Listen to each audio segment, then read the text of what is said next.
Hey guys, I'm so sorry about this morning. I wanted to be able to see everyone else's show and share, but Mrs. Stepp said that you were able to finish that after I got kicked off, so I'm glad you were able to do that. Anyway, it really was good to see your faces, even if they were frozen. But I was planning on reading a story to you, so I'll go ahead and do that. Mrs. Stepp said I can record it and she'll put it on your seesaw. So what I was going to read to you was this book here. It's called 3 Hens and a Peacock. And just a little backstory, the author, Lester Laminack, he was actually one of my professors when I was in college. So I thought that was kind of fun.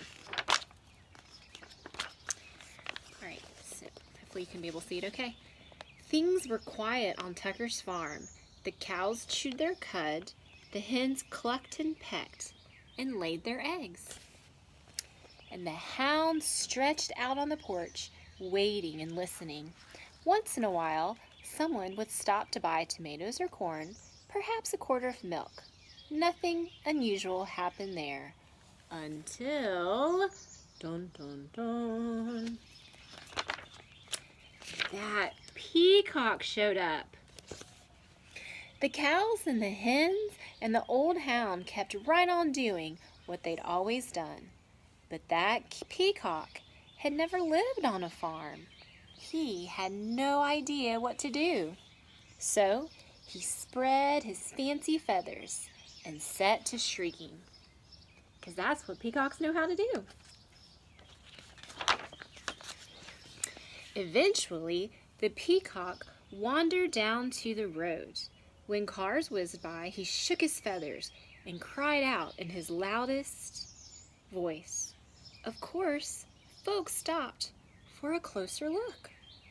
They're like, hey, look at that cool-looking peacock. Let's stop. And day after day, more folks stopped to admire the peacock.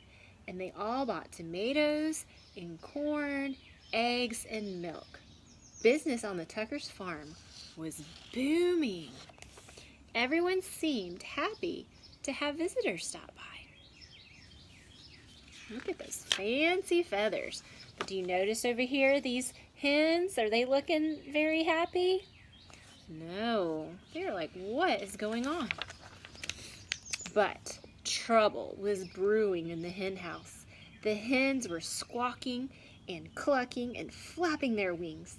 We do all the work around here. I'd like to see that peacock lay one single egg. Exactly. He just struts around screaming. I suppose fancy feathers are more important than laying eggs. That lazy peacock gets all the attention, and we do all the work. So here are all those hens fussing, but look, did you notice the peacock could hear them through the window? How do you think that makes Peacock feel? Yeah, probably makes him feel sad and it hurts his feelings. That peacock heard every word. For days he moped about, moaning and groaning. I wish I could be more useful around here. Humph, clucked one hen. The other ruffles their feathers. The old hound stretched out slowly, raised his head. Why not let the peacock stay here to be useful while you hens take the glamorous job down by the road? You think that's a good solution? The 3 hens began clucking to one another. What a wonderful plan!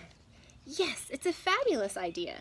Oh, ladies, we simply must fancy up our feathers tonight, and nothing but our brightest beads, bangles, and bows. We'll stop traffic for sure. Why, you girls know I can strut with the best of them. The peacock perked up. Let's do it, he declared. Tomorrow I'll stay here, sit on the nest, and cluck. And we'll get all gussied up, said the hens. We'll be so glamorous. So they all thought it was a good idea to switch places. At sunrise the next morning, the hens strutted down to the road. Look at them. They got their fancy beads on and their bows on their hair. They're feeling good, aren't they? And the peacock marched right to the hen house and poked his head inside. You guys see a problem there? His body looks too big for that door, doesn't it? The hens flocked by the road, waiting for a car. When they saw one approaching, they clucked and squawked and flapped their wings in a flurry of feathers. But every car whizzed right on by. And the peacock sucked in his tummy and wiggled from left to right, trying to squeeze through the tiny hen house door. His front half was in, but his back half was out. Down by the road, those hens tried every chicken trick they knew. Still, no cars stopped. Finally, the peacock made it into the hen house. He held his breath and pushed with all his might, but no matter how hard he tried, he could not lay one single egg. Not one. Why can he not lay an egg? That's because he's not a hen. That's not what peacocks do, because peacocks are males. The old hound stretched out on the porch, watching and listening.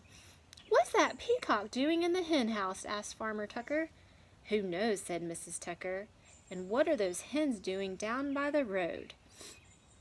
Not a one of them is up here laying eggs." "Well, the way things are going, we aren't likely to have anyone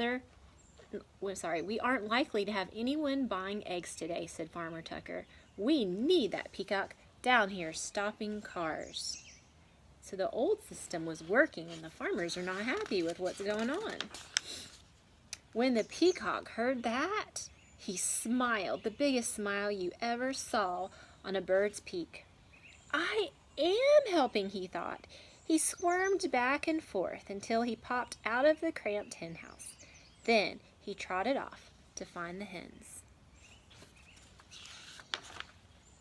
The exhausted hens were all clucked out. Every feather was out of place. Whew, what a day! We couldn't get one car to stop. It's true. Why, most of them didn't even slow down. The peacock met the hens as they trudged up the road. "I can tell you I'm no good at laying eggs," he said. "I'm just not meant for it." One hen nodded.